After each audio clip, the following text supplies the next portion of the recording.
Muy buenas tardes a todos y a todas. Este día de conversatorio desde el Museo Casa Carranza.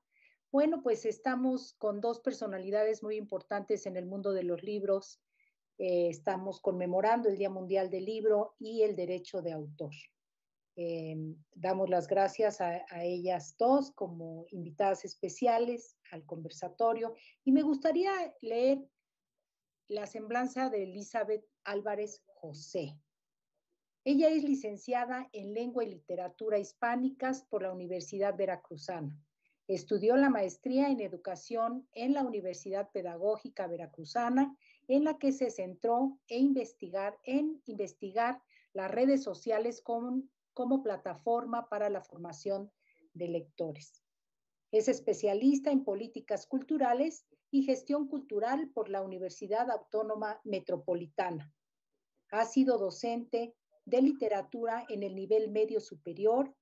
Como promotora de lectura, ha colaborado en proyectos culturales, educativos y de formación de lectores con instituciones públicas como es la Universidad Autónoma de México, la Universidad Veracruzana, la Secretaría de Educación del Distrito Federal, el Fondo de Cultura Económica, entre otros. Bueno, privadas está IBI de México y la Fundación Har Elú y la Fundación SM.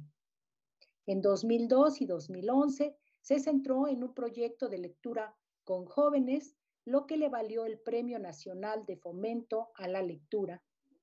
México Lee 2009 en la categoría Fomento a la Lectura y la Escritura en otros espacios educativos. Bueno, su trayectoria es enorme. Por ejemplo, en el 2018 a 2021 se desempeñó como enlace académico de la Coordinación de Fomento a la Lectura y la Cultura Escrita de la Dirección de Literatura y Fomento a la Lectura de la UNAM. Y bueno, yo quisiera darle la palabra a Elizabeth para que nos hablara por qué en este conversatorio escogimos este tema tan importante que es el libro, el Día Mundial del Libro y el Derecho de Autor. Adelante, Elizabeth, por favor. Hola, muy buenas noches. Antes que nada, muchísimas gracias al Museo Casa Carranza, a ti, Connie, por acompañarnos en este momento y darnos la bienvenida. Bueno, yo creo que estamos hablando de una de las fechas más importantes para todos los que nos dedicamos a la lectura. El 23 de abril para nosotros es como esta fecha que conmemoramos al objeto que de alguna forma es capaz de contribuir a los anhelos de las personas, a este aspecto de quiero aprender más, deseo conocer, voy a aprender a través de las palabras. El libro nos ha acompañado desde diversos momentos y bueno, es algo que nosotros, si bien no lo tenemos, no es parte de nuestra naturaleza, lo cierto es que nosotros venimos a lo largo de nuestra vida leyendo el mundo. Y es el momento en el que nos encontramos con las palabras y que somos capaces de decodificar lo que está frente a nosotros, que empezamos a acercarnos a otras realidades. Estas múltiples realidades se encuentran en el formato, inicialmente podemos decir en el formato libro, pero ahora, bueno, hay que ampliar esta idea. No solo hablamos de libro en espacio como un formato físico, sino también libros en espacios completamente virtuales, digitales, que permiten que nosotros podamos acceder a nuestras lecturas desde una computadora, desde un celular. Entonces, creo que es importante, como bien se plantea en esta propuesta, hablar del valor del conocimiento, el valor del libro y cuál es la protección que a él se debe brindar. Pensando en esto, me voy a remitir a algo básico, que tendría que ser la comunicación desde el principio. Bueno, tenemos un emisor que en este momento voy a utilizar para ejemplificar a nuestro autor, que va a lanzar un mensaje. Este mensaje es nuestro libro, que tiene ciertas características específicas, que obedece a un elemento que él está construyendo a partir de lo que conoce, a partir de su realidad, a partir de lo que desea compartirnos. Y es esa forma en la que a partir de cierta estructura que ya está marcada, va dentro de un proceso editorial, va a dar a conocer su propuesta, va a entrar en un proceso que ya la doctora nos permitirá más a fondo a abordar acerca de cuáles son los marcos legales de este mismo proceso de creación de los libros, para finalmente este libro, mensaje, objeto, palabras, va a alcanzar el espacio del otro, el espacio de la persona que lo va a leer, que se va a comunicar y se va a encontrar tal vez en esas palabras. Aquí sí es importante que yo plantee lo siguiente. Mi participación en esta mesa se va a centrar, vamos a hablar de los derechos de autor y de la importancia del libro, pero desde una mirada específica, que es la mediación de lectura. En mi caso, el valor más importante del libro estriba en el encuentro del mismo con los otros. Esta capacidad que permite de establecer puentes, de vincularse a través del lenguaje y de cómo estos libros llegan a los demás y pueden ser capaces de generar espacios de comunidad, de transformación, de diálogo, que permitan ver nuestra realidad y modificarla si es así posible, a partir de lo que se está trabajando con ellos. Entonces, sí, yo hablaré de este acceso que se pueda tener a los libros y de cómo es importante para los lectores un derecho al conocimiento, ¿no? Esta capacidad de poder acceder libremente a estos espacios donde están los libros. Afortunadamente, nosotros tenemos accesos a las bibliotecas, ¿no? Las bibliotecas son espacios abiertos que guardan el conocimiento, que lo acercan al público, pero si bien es cierto, muchos de estos libros que nosotros encontramos en las bibliotecas van a encontrar eco en nosotros y nosotros como lectores vamos a desear adquirirlos. Es importante también plantear esa propuesta. En estos ejercicios de mediación, en estas experiencias de mediación, lo que hacemos es acercar conocimiento, lenguaje, formas de vida a otras personas. Y al ellos reconocerse también en esas formas de leer el mundo, van a ir adquiriendo una biblioteca propia. Esa biblioteca, yo sí quisiera plantear lo siguiente, puede ser real o puede ser intangible. Puede ser, desde los espacios de mediación, sabemos que a veces para realizar una mediación donde hablemos de historias, donde hablemos de conocimiento y trabajemos estos aspectos del lenguaje, a veces incluso no es necesario que esté el libro. No porque no exista en este marco, sino porque simple y sencillamente antes incluso del libro fue la oralidad. Entonces, un recurso importante que hay que contemplar también y que tiene que ver con estos procesos de lenguaje, bueno, es esta capacidad que se tiene de contar historias. La historia que está dentro del libro es una historia fijada, es una historia que de alguna manera tiene cierta estructura, tiene ciertas características, pero lo cierto es que un mismo libro puede estar evolucionando en diversos momentos y adquiriendo diversas características. Pongo un ejemplo. Ayer estábamos revisando en un círculo de lectura una novela juvenil y una de las cosas que notamos es que de una edición a otra había ciertos elementos que cambiaban, que podían ser elementos gráficos que ayudaban a leer mejor el texto que nos estaban proponiendo, o podían ser simple y sencillamente algún sinónimo de algunas palabras que cuando el autor revisó consideró que era más pertinente modificar para transformar la propuesta de lectura que tiene. Yo creo que en ese aspecto del libro tenemos que plantear que lo que nosotros recibimos siempre es su visión del mundo, pero ahí viene un campo, se amplía el campo porque tenemos el campo de la interpretación. Nosotros como lectores tenemos la capacidad de interpretar lo que estamos recibiendo.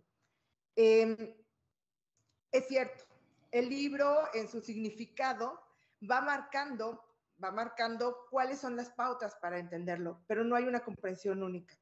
Y yo creo que ahí estriba la riqueza no solo del libro, sino de la lectura. Cuando nosotros tomamos un libro, no estamos tomando un objeto que es como, bueno, tomo un ladrillo y todos vemos un ladrillo. Sí, tomo un libro, abro un libro, hago una lectura, pero si hay 25 personas en la sala, las 25 personas tendrán una interpretación basada en lo que el libro está diciendo, pero también aumentada a partir de la realidad que que ha vivido, de las experiencias que tienen, del contexto en el que se está desarrollando en ese momento de su vida e incluso de su edad. Esto lo puedo mencionar, por ejemplo, porque cuando se ha tenido la oportunidad de trabajar con diferentes edades de público, una de las cosas que ve uno es que un mismo libro puede brindar experiencias distintas a lo largo de la vida. Y dependiendo del momento en el que tú te encuentres con él, vas a vivir poniendo en él ciertos elementos que te brinden una lectura más enriquecida. Aclaro también que este tipo de lecturas, este tipo de experiencias múltiples que se van viviendo, se desarrollan en cualquier etapa. Estoy hablando incluso de los primeros lectores, ¿no? Esta primera infancia. Estos libros con unas características muy, muy específicas que ayudan al lector a no sentirse ajeno a él. Creo que una de las grandes ventajas que tenemos en este mundo es el acceso a estos libros, ¿no? Y tener esta opción, opciones múltiples que nos permitan que nosotros vayamos construyendo nuestras experiencias, la suma de libros que somos, a partir de lo que vamos viviendo. Podemos hablar de que tenemos libros que solo van a ser, nos van a servir en una etapa de nuestra vida. Son unos libros que nos van a acompañar en nuestros procesos académicos, por ejemplo.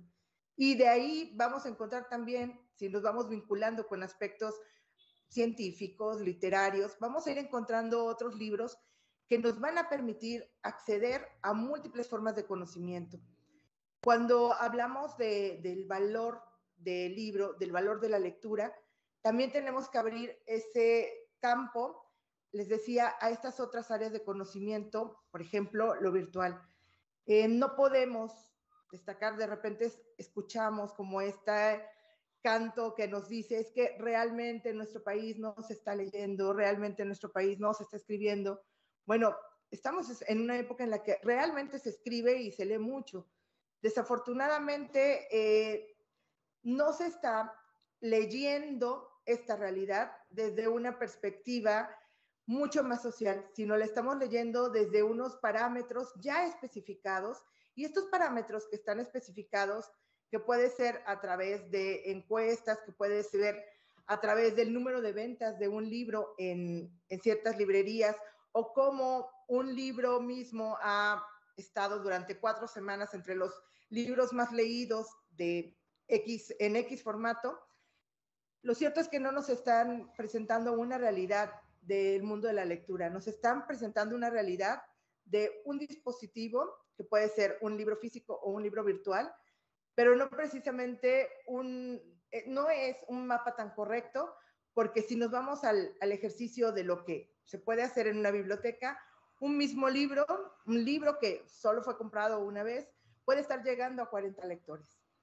Entonces, creo que es importante también hablar de ese tipo de experiencias. El valor que tiene hablar del libro es precisamente reconocer cuáles son las necesidades que tenemos, cómo somos capaces de lograr un libre acceso a la cultura, que es el derecho de todos, y de qué manera podemos apoyar a los autores y no en detrimento a una industria tan grande que en algún momento puede, en aras de este cuidado del derecho de autor, incluso descatalogar y destruir libros que podrían llegar a los ojos, a las manos de ciertos lectores.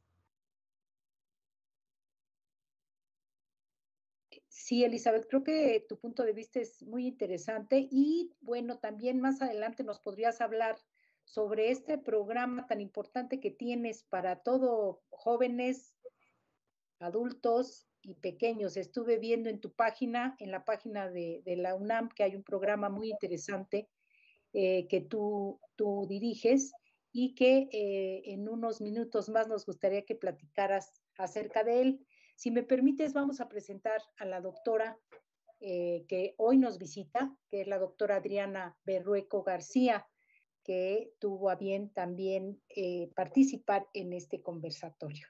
Ahorita continuamos, Elizabeth. Bueno, voy a presentar a Adriana Berrueco García, que es licenciada y doctora en Derecho, maestra en Ciencias de la Comunicación, Los 3 grados los obtuvo en la Universidad Autónoma de México.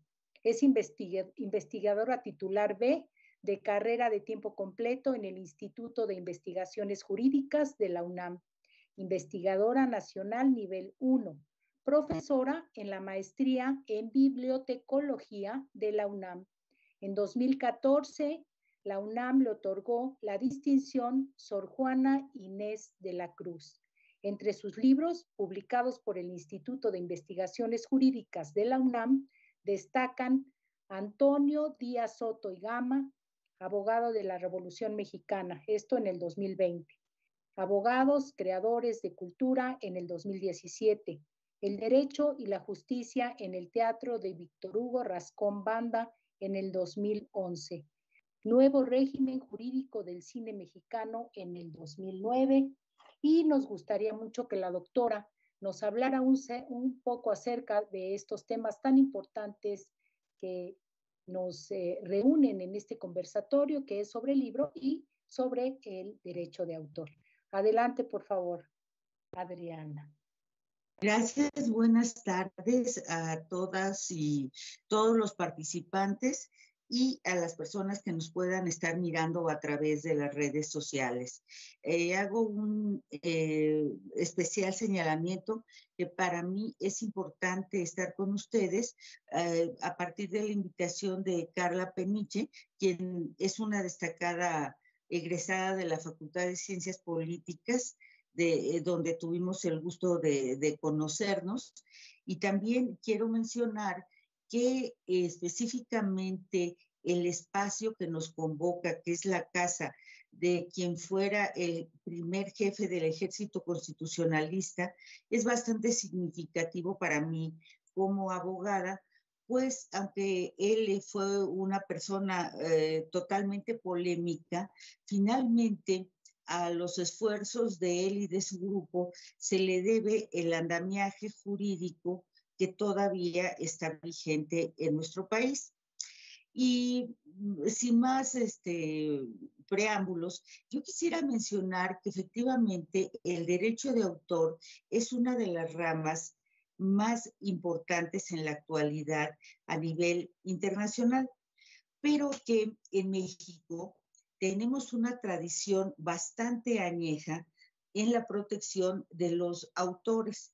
Quisiera hacer la mención que precisamente don José María Lafragua, un abogado poblano que ocupó altos cargos en las administraciones durante el siglo XIX, fue el creador del primer reglamento que tuvimos de protección al derecho de autor, esto en 1846.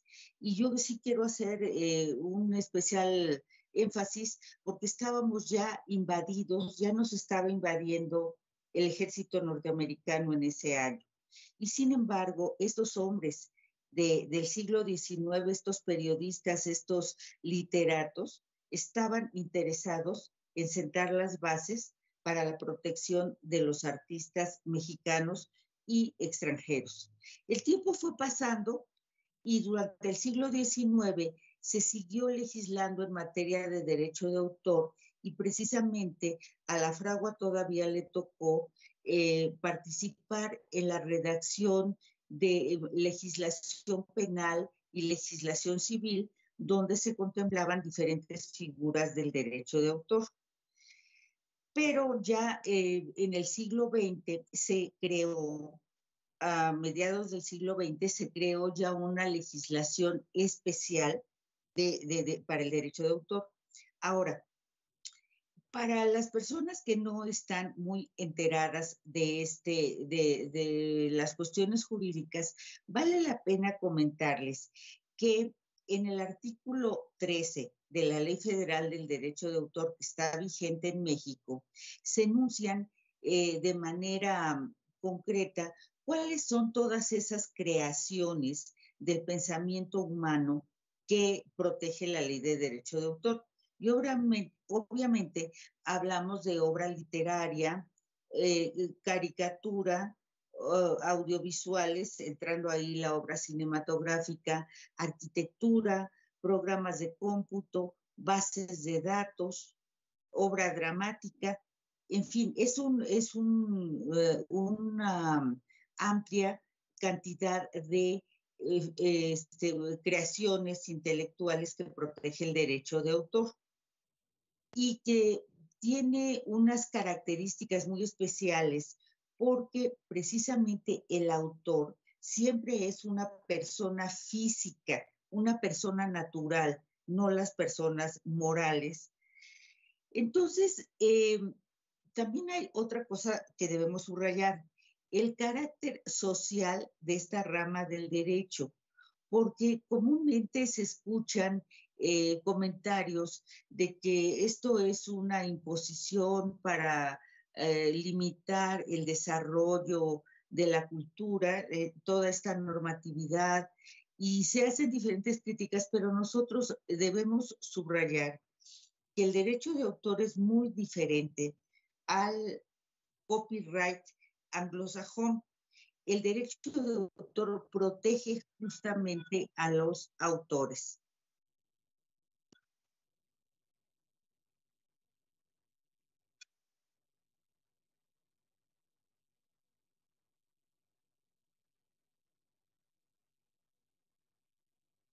El derecho de autor sería menester también mencionar que la ley en específico tiene que conciliar los intereses de varias personas o de varias entidades que participan en la industria de la lectura, porque no son los autores, son los usuarios de la obra, son los usuarios, pero finalmente está en el artículo 83 bis de esta ley, que en caso de dudas estará a lo más favorable para el autor.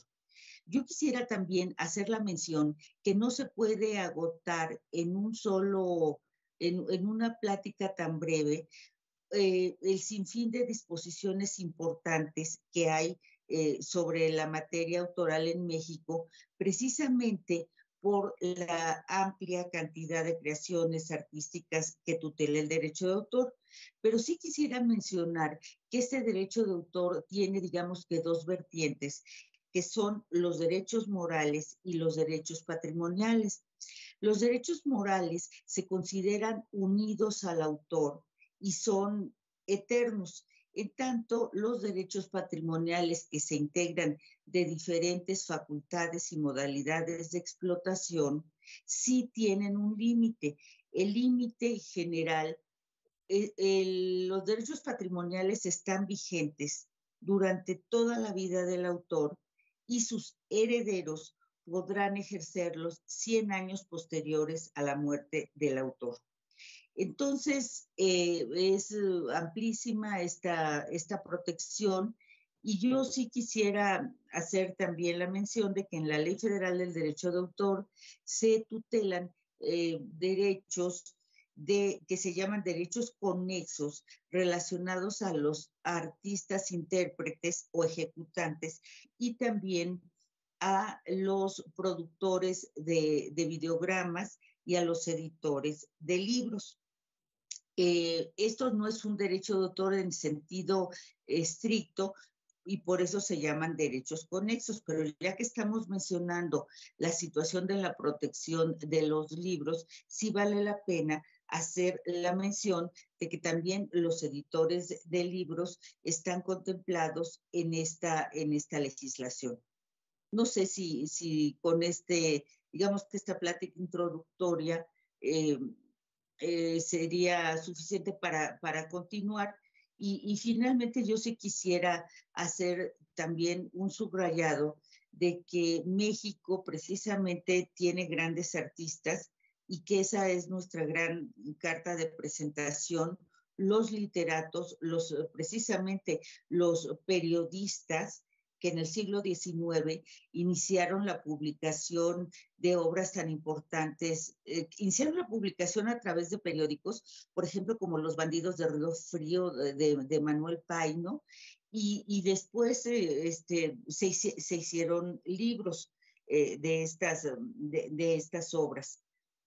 Y también sería bueno mencionar precisamente que tenemos literatos que se dedicaron a la defensa del derecho de autor, como lo fue Víctor Hugo Rascón Banda, quien era abogado y creador teatral, y le tocó precisamente dar una buena batalla con la idea de ampliar, junto con otros presidentes de sociedades autorales, para ampliar el derecho de autor. Y lo que se pudo lograr fue, en materia de obra plástica, algunos otros derechos para los artistas de ese ramo. Estaría yo atenta. Muchas gracias, doctora. Sí, adelante. Sí, estoy atenta a los comentarios. Claro que sí, doctora. En unos minutos daremos algunas preguntas o alguna opinión del público que nos está viendo. Y bueno, quisiéramos continuar con Elizabeth, con la maestra Elizabeth, porque bueno, sabemos que desde el 2021 es coordinadora del programa Aquí tú cuentas más de 50, del Sistema Universitario de Lectura Universo de Letras de la UNAM, que se encarga de formar mediadores de lectura de más de 50 años de edad. Bueno, pues adelante para que nos cuentes de qué se trata este programa tan interesante. Muchísimas gracias. Bueno, antes que nada, quiero comentarte que Universo de Letras es el Sistema Universitario de Lectura. Está en la línea es la Dirección de Literatura y Fomento a la Lectura, la Coordinación de Fomento a la Lectura y la Cultura Escrita, y de ahí surge el Sistema Universitario de Lectura, con una mirada de poder trabajar con diferentes etapas. Entonces, tiene un programa que se llama Aquí tú cuentas más 12, Aquí tú cuentas menos 12, que va abordado a cada una de las edades. Tiene un programa de servicio social que se llama Islas de la Lectura, y tiene otra propuesta que se llama Navegantes. O sea, es múltiple porque de alguna manera busca brindar el acompañamiento a todas las etapas. Y una de las cosas que desde hace años se había notado es que es necesario crear propuestas de fomento a la lectura para personas mayores de 50 años. Una de las cosas que habíamos notado es que existía una carencia en su momento, y nuestra fundadora, Edna Rivera, lo que hizo fue decir, es necesario crear estos espacios para estos adultos que están en una etapa donde están a punto de jubilarse, están a punto de, bueno, ya se han dedicado, ya tienen nietos, ya pueden retirarse, o tienen un momento en el cual quieren reajustar su vida y aprender algo nuevo. Una de las cosas es que este espacio se creó para poder vincularse humanamente a través de las historias y generar proyectos de lectura que pudieran vincular también situaciones intergeneracionales, porque es ayudarlos y acompañarlos y formarlos como mediadores de lectura, pero ellos al final desarrollan propuestas de fomento a la lectura en diferentes espacios, que pueden ser físicos o pueden ser virtuales, dependiendo cómo lo planteen, y con público múltiple. Puede ser niños, pueden ser jóvenes, pueden ser adultos o incluso adultos mayores. Entonces, es un programa realmente planteado de esa forma. Vamos a vincularnos con nosotros a través de la oralidad. Esa oralidad va a ser nuestra bandera. El acompañamiento va a vincularse a través de la mediación de la lectura. Y esto que logremos va a generar comunidad a partir de la forma en la que nos vamos a ir reuniendo y vamos a ir viendo y trabajando nuestras propias historias. Entonces, en ese aspecto, creo que es uno de los programas emblemáticos que tiene la universidad. Hace algunos años, cuando apenas estábamos iniciando la pandemia, una de las cosas que nosotros nos dimos cuenta es que fue el primer programa en retirarse, porque justo la edad con la que nosotros trabajábamos era la edad con mayor riesgo. Entonces se tuvo que retirar de las aulas. En ese entonces contábamos con 3 sedes, la sede Cazul, la sede Chopo y la sede Tlatelolco.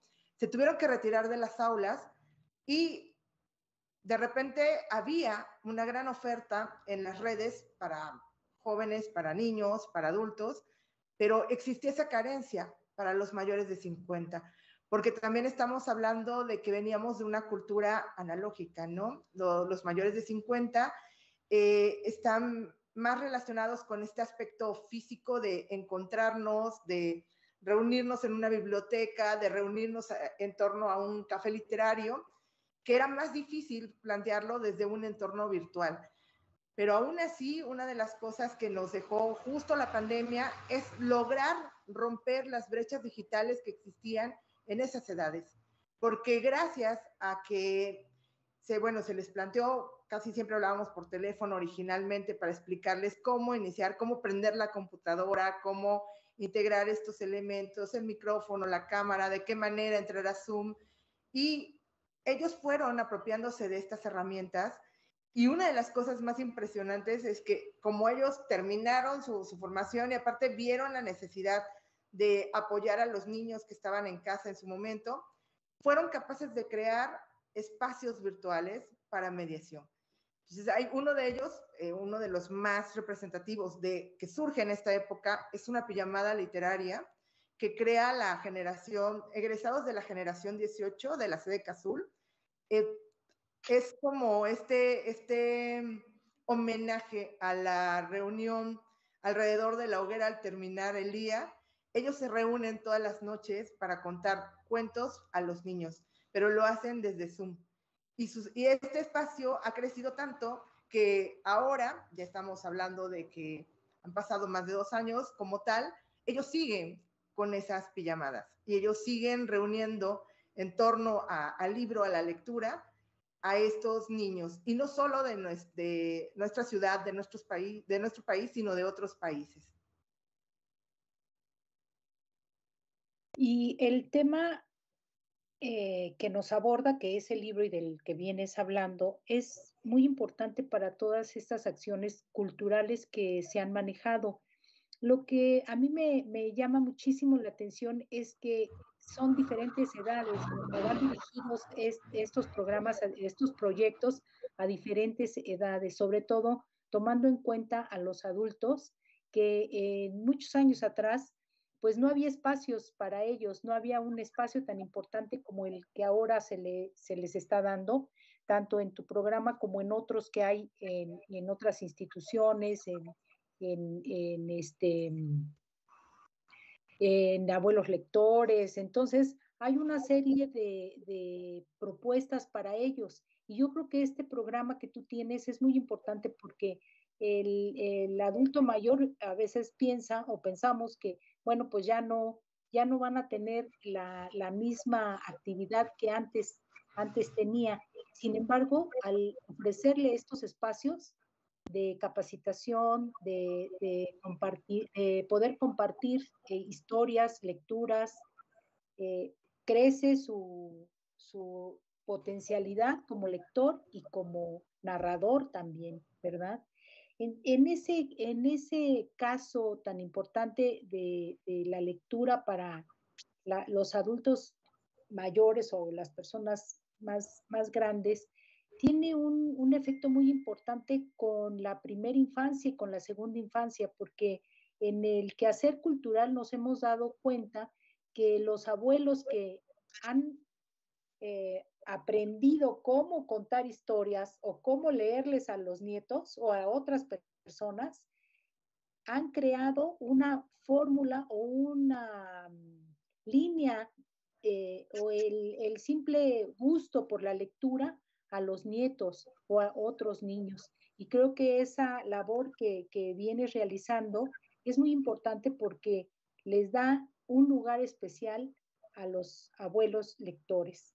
¿De qué forma consideras que no nada más ellos podrían hacer esta labor, sino también las madres, por ejemplo, que de pronto están o en el trabajo o metidas en la cuestión de atención al bebé?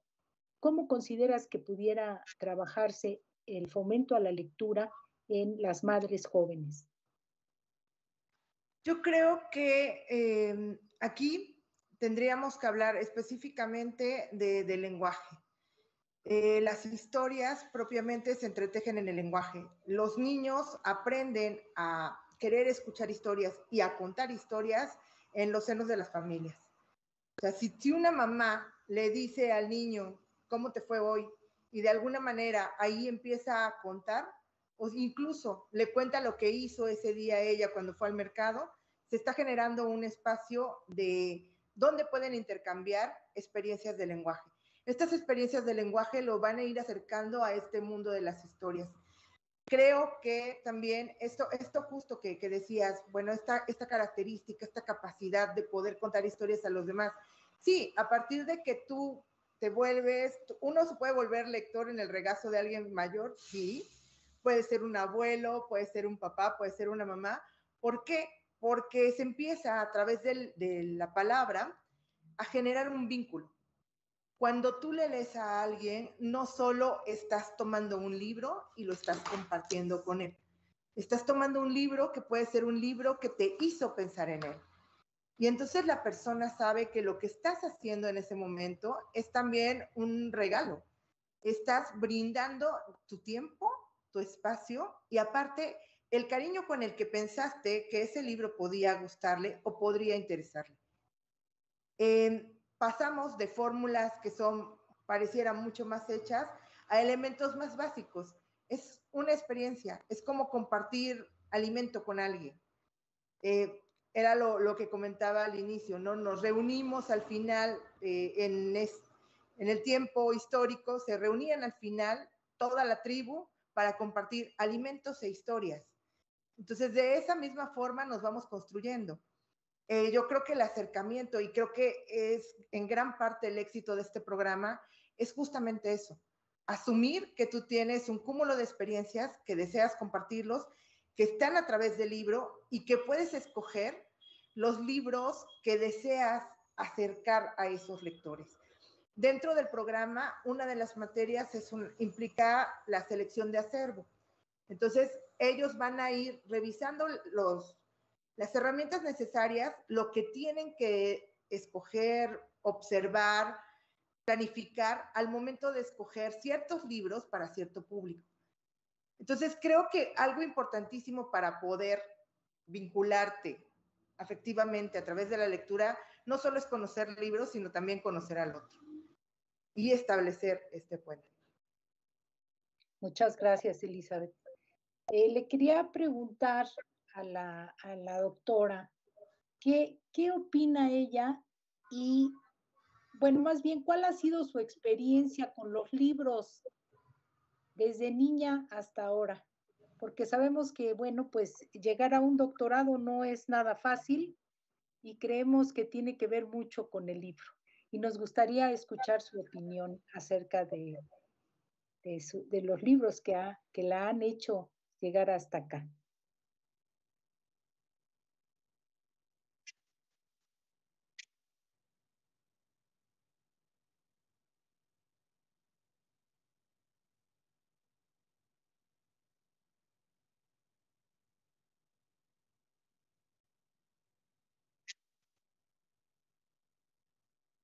Sí, es porque parece que me adivinaste el pensamiento, porque es lo que estaba escuchando Elizabeth. Estaba yo en la familia para que el humano se accione a la lectura y le traiga libros. Y precisamente yo dije que había bastantes textos de historia, que es un tema que a mí me apasiona.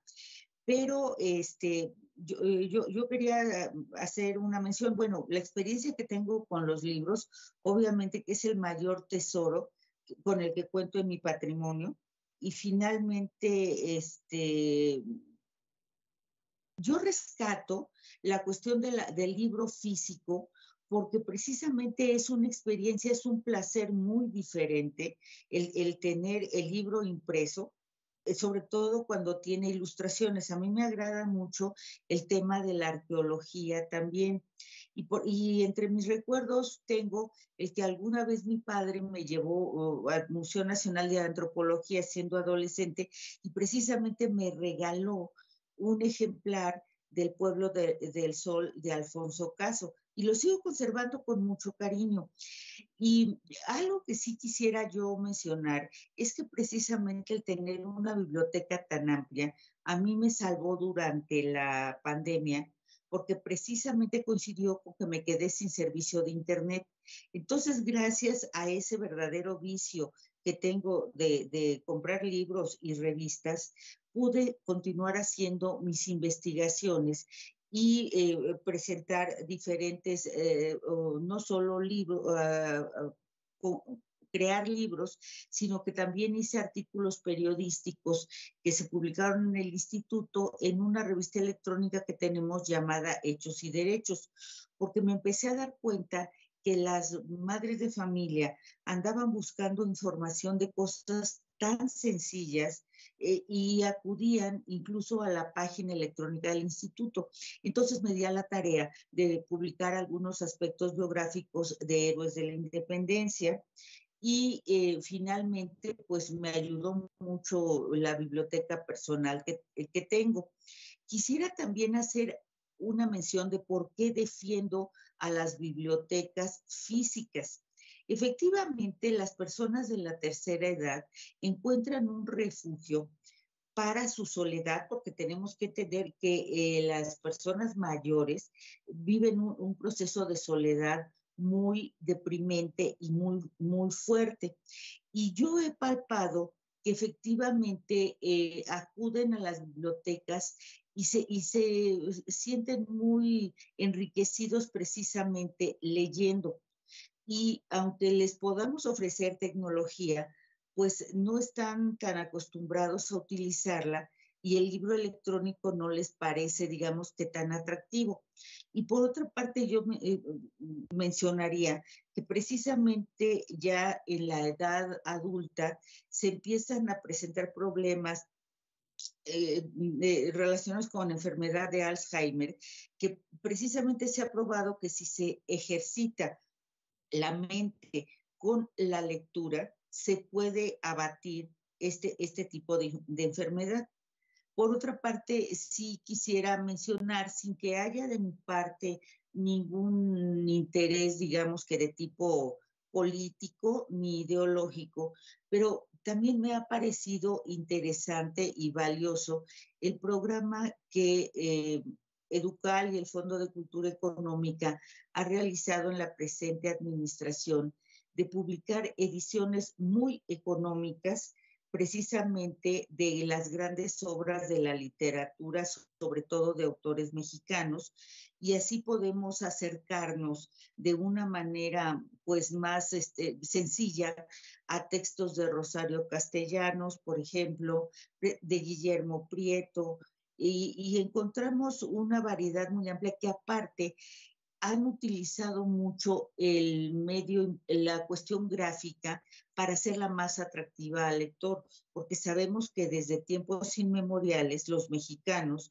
somos bastante asiduos a ver justamente la parte gráfica nos impacta bastante. Yo también quisiera hacer un comentario que el Instituto de Investigaciones Jurídicas fue pionero en la UNAM en modernizar la tecnología para la lectura, pues se publicaban los libros en edición impresa, pero también se regalaba un disco compacto originalmente.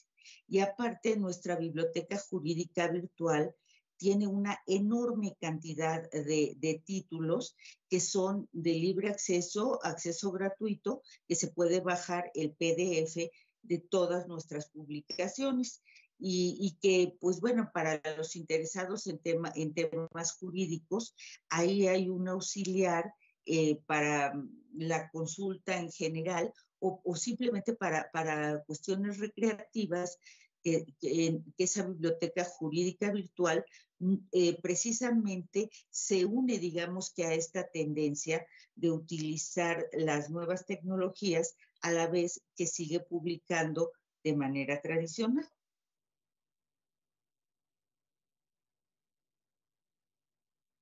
Pues muchas gracias por sus recomendaciones, doctora. Tengo una pregunta aquí que dice, a pesar de la crisis que vive la industria editorial, ¿Se pueden encontrar nuevos caminos para resolverla? Comentaba usted acerca de estas publicaciones del Fondo de Cultura Económica. Creo que sería un buen paso, ¿verdad? Un primer paso. ¿Alguna otra propuesta? Pero yo quisiera hacer varios comentarios al respecto.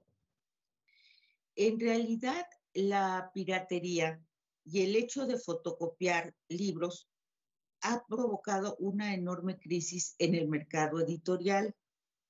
Y entiendo que los costos son muy altos, pero precisamente se ha perdido el incentivo de hacer muchas publicaciones porque los editores no recuperan sus inversiones.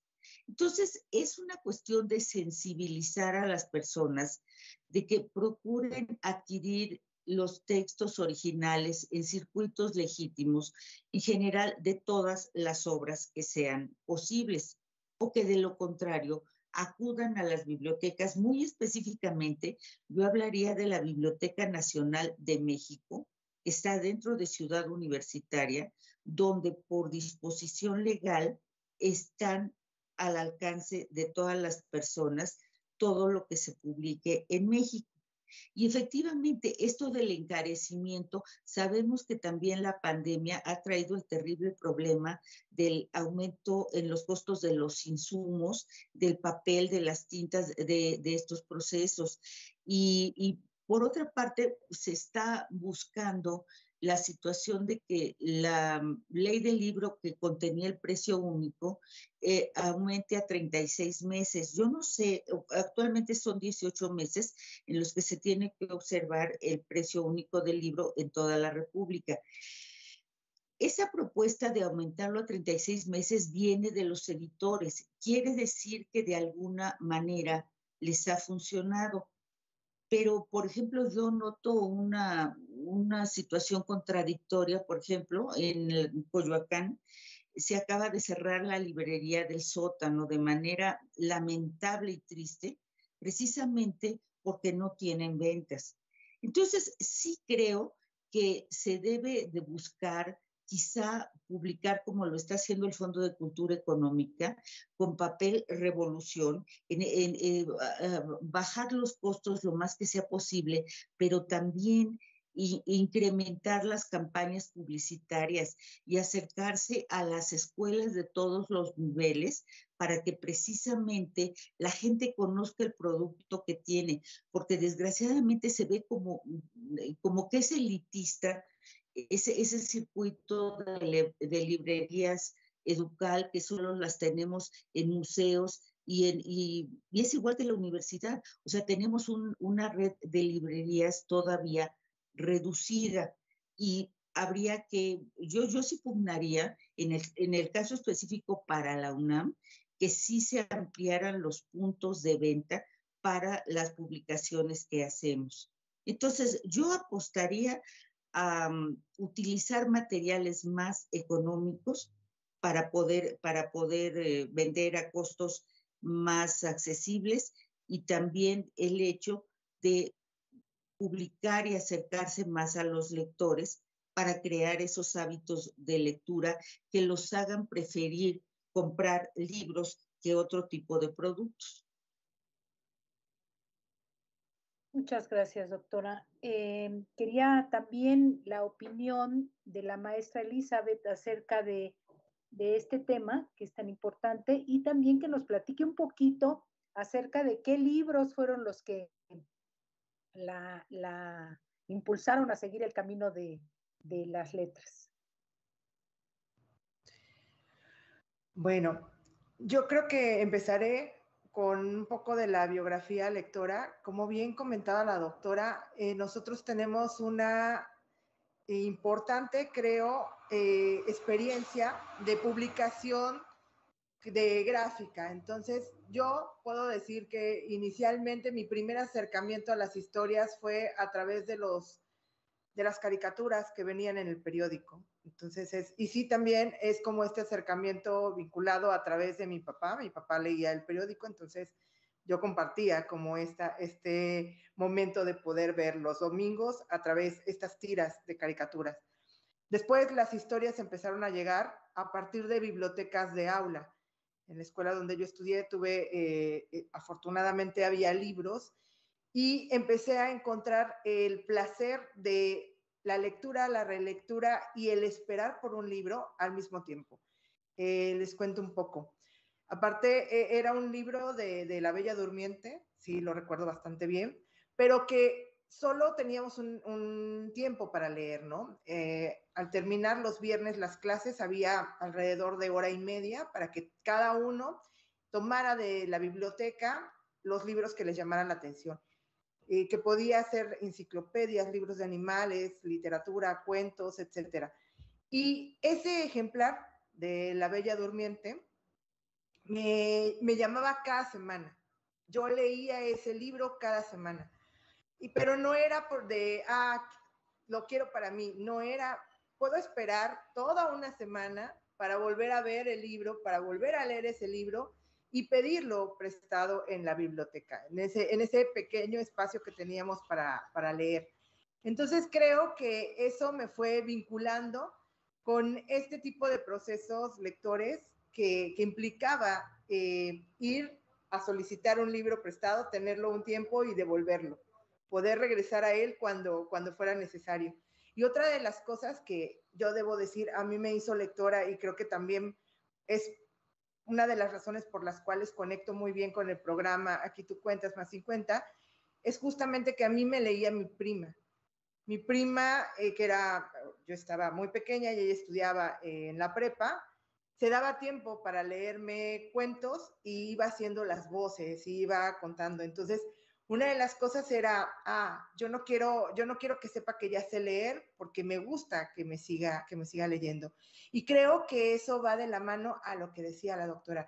Yo también estoy de acuerdo que es necesario crear públicos, que uno de lo más importante que tenemos que hacer es crear públicos. ¿De qué sirve que tengamos los libros y que podamos compartirlos, por ejemplo, llevarlos a vender o incluso, ¿no? Que hay campañas que se dan a la tarea de juntar un acervo y de llevarlo a un espacio específico que puede ser un mercado, unas casas y demás, si no hacemos también el entretejido comunitario para poder hacer lectura entre nosotros.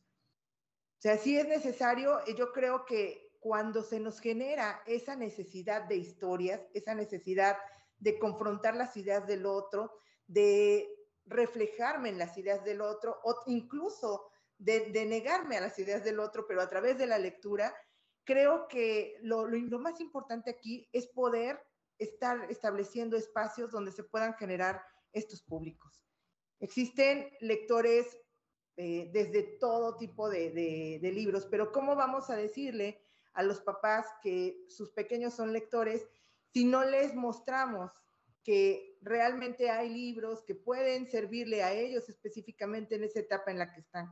Que ese libro no solo va a ayudarlo a aprender cosas nuevas de su realidad, sino que también va a generar un vínculo afectivo entre ellos dos y va a generar también una memoria que lo va a acompañar. Entonces yo creo que sí es importante brindar esos espacios y que no podemos solo organizar una campaña desde una estructura política ni desde una estructura mercantil sin olvidando este aspecto de lo social. Yo creo que el punto es aquí cómo vamos a articular lo que tenemos, ¿no? Si ya se pensó de manera muy puntual cuál es la ventaja de proteger al autor, de qué manera podemos lograr que eso se lleve y que se lleve a efecto, como ya se decía, de una manera congruente, que brinde unos libros económicos que puedan llegar a todos, pero que aparte también estén cumpliendo y estén compartiendo, subsanando esa necesidad que tienen los lectores de acercarse a ciertos libros.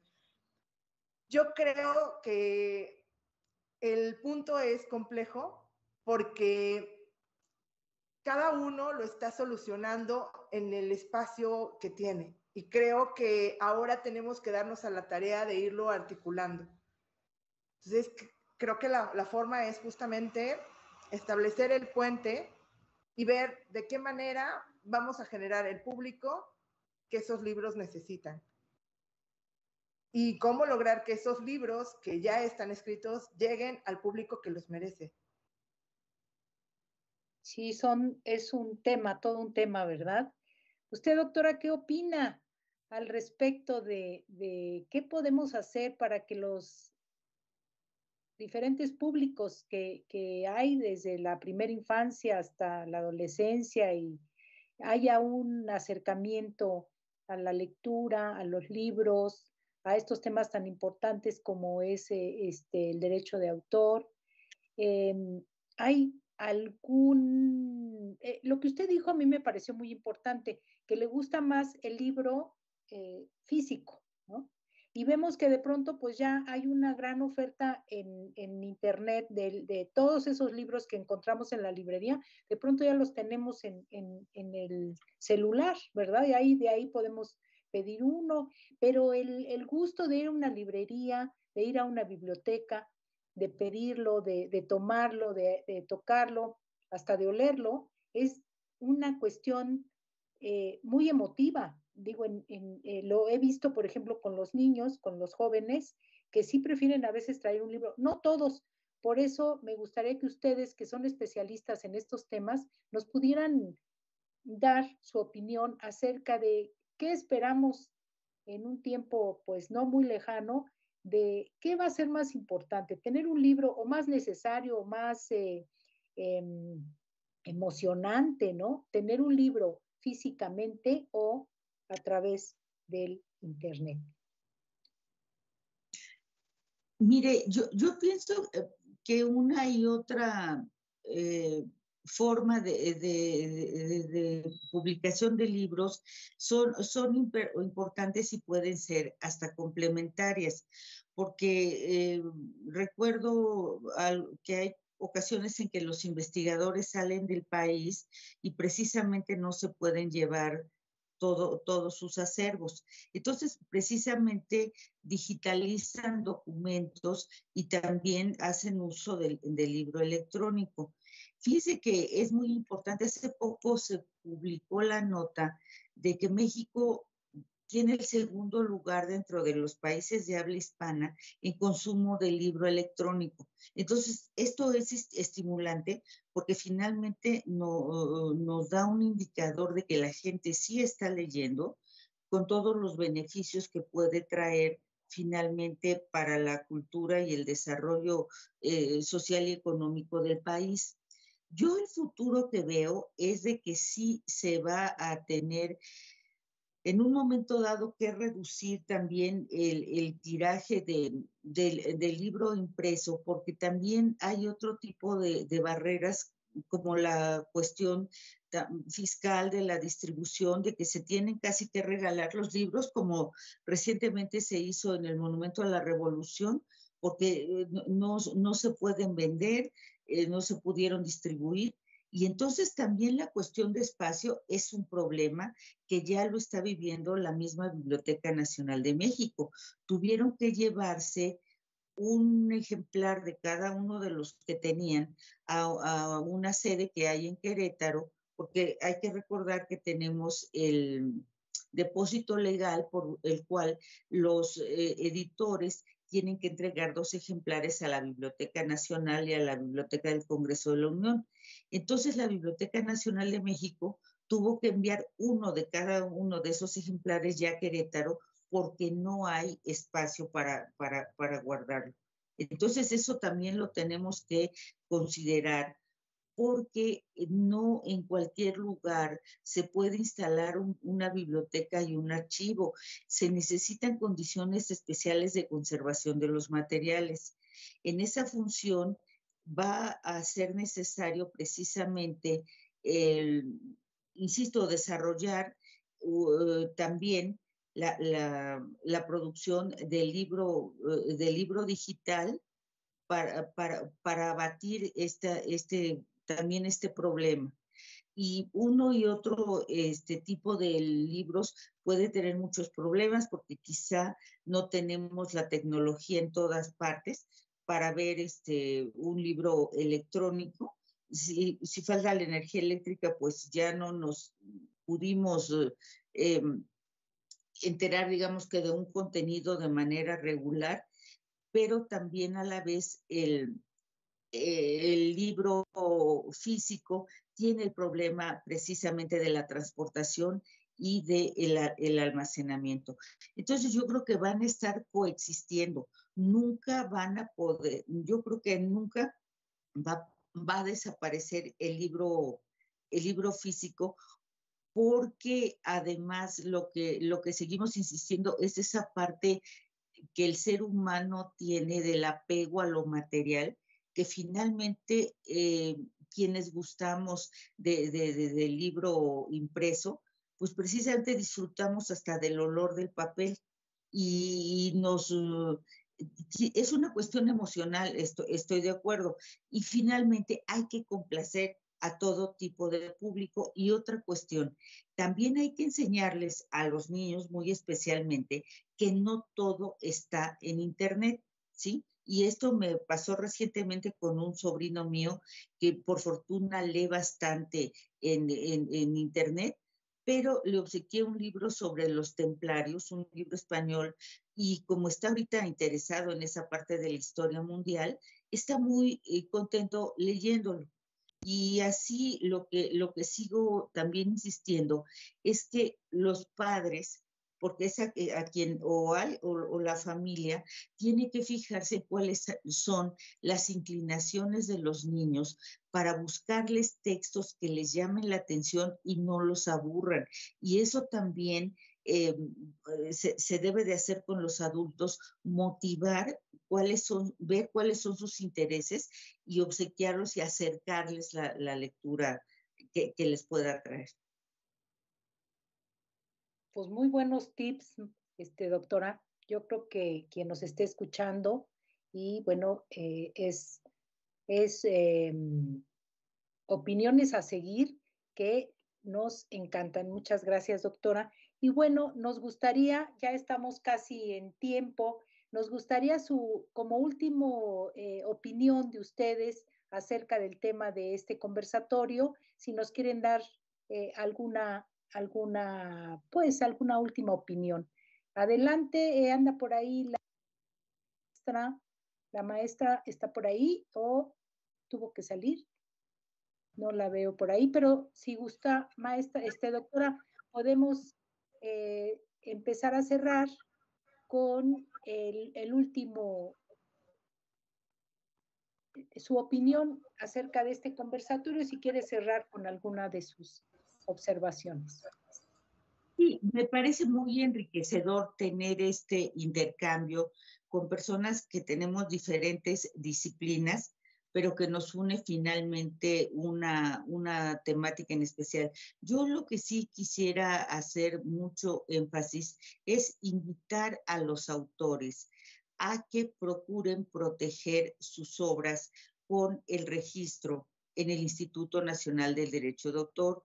Hacemos la aclaración de que la protección que da la ley nace desde el momento en que se plasma en un soporte material, pero es preferible para dar cierta certidumbre el realizar el registro de las obras, por una parte, y no tener la idea, por ejemplo, de que porque lo depositamos en alguna biblioteca, eso ya es un registro. Y finalmente invitar al conocimiento de la Ley Federal del Derecho de Autor para todas las personas que puedan estar interesadas y sobre todo a los creadores artísticos, mencionarles que en la página de la Cámara de Diputados encuentran los textos oficiales de todas las leyes, que es muy importante conocerlas para la defensa de nuestra cultura y para la defensa de los intereses de los creadores intelectuales. Y nada más expreso mi agradecimiento a todas las compañeras que participaron en este programa y muy especialmente a Carla Peniche y en general mi admiración y agradecimiento al Instituto Nacional de Antropología y Historia por todo el beneficio que le dan a la cultura de este país. Muchísimas gracias a ustedes también como representantes muy dignas de ese instituto que tanto enaltece a México.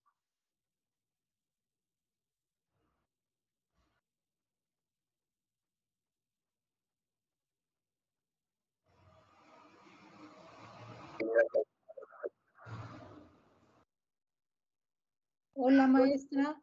Ya vamos cerrando. Quisiéramos su opinión, su última Claro, opinión. claro que sí. Adelante, por favor.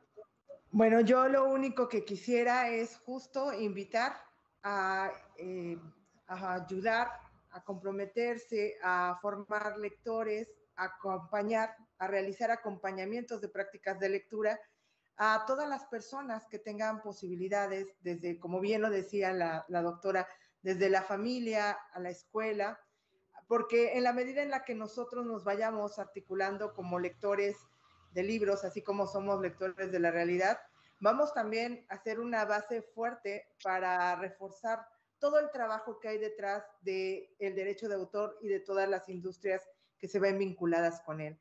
Entonces, sí, yo creo también que el futuro que viene nos va a poner un mundo híbrido de lectura, que vamos a ir de lo analógico a lo digital sin ningún problema y que esa va a ser parte de nuestro crecimiento también.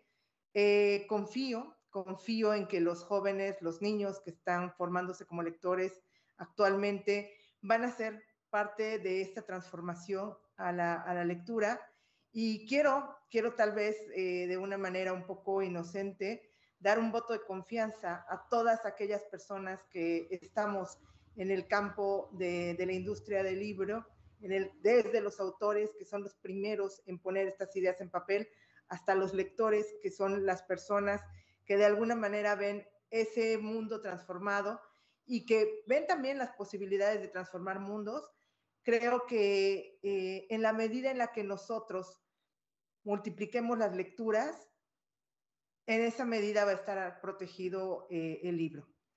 Y creo que todos somos partícipes y todos somos personas de acción desde esa perspectiva. Muchísimas gracias. Yo sí quiero agradecer igual a la dirección del Museo Casa de Carranza, a Lina, y de verdad muchísimas gracias, Carla Peniche. Fue un placer compartir con ustedes, doctora, Connie, de verdad, un gusto.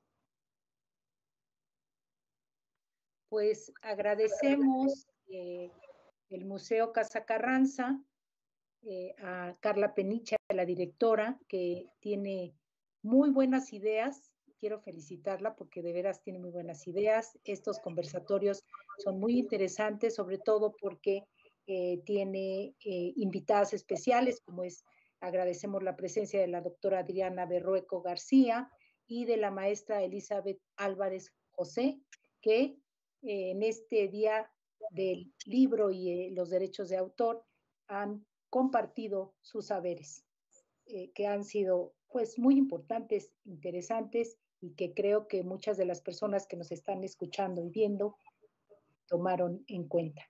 Gracias y hasta la próxima.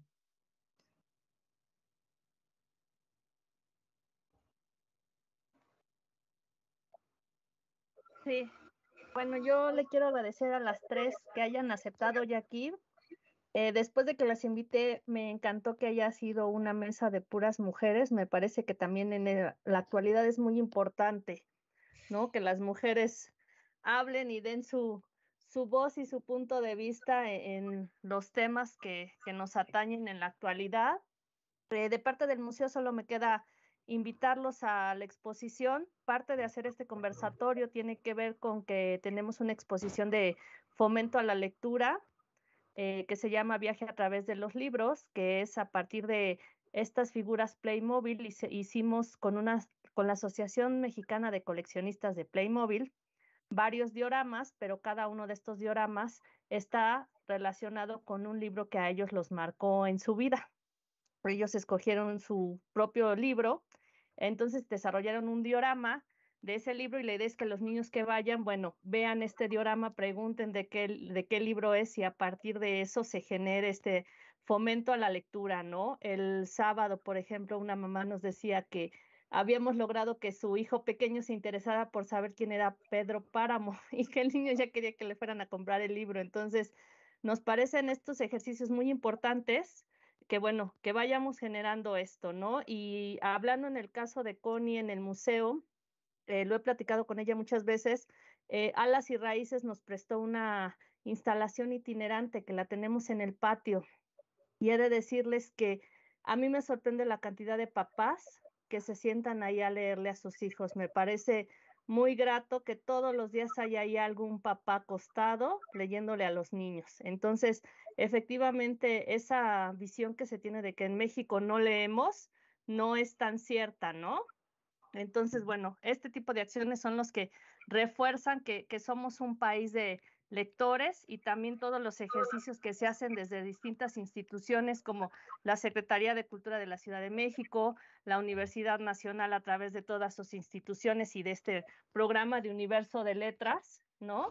El mismo INA, que tiene su Coordinación Nacional de Difusión, que sacamos libros a veces muy especializados que efectivamente tienen que ver con lo que decían hace rato del tiraje, que tal vez es muy buena esta idea de hacer tiraje sobre pedido, ¿no?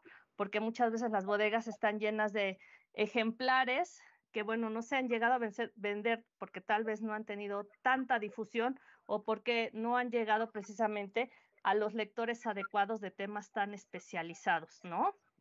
Pero cuando también en el INA, por ejemplo, se hacen ventas de bodegas, son muy exitosas porque precisamente la gente empieza a tener alcance, ¿no?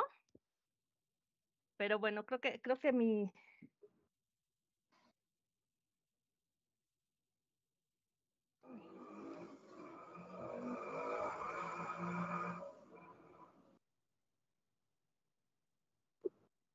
Creo que sí.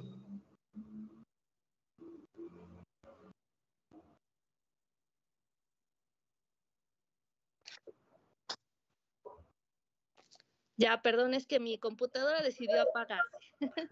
Pero bueno, pues muchas gracias a las tres por haber estado. A nombre del Instituto y del Museo les damos las gracias. Los esperamos a los que están viéndonos el siguiente mes con un conversatorio sobre el Día Internacional de los Museos, precisamente, que es parte de nuestra labor sustantiva. Y pues muchas gracias a las tres ponentes. Gracias a Moy por su apoyo como siempre. Muchas gracias. Buenas noches. Muchas gracias, Carlita. Gracias por conocerlas más a fondo. Un gusto conocerlas. Felicidades. Gracias. Muchísimas gracias. Buenas noches, mucho gusto.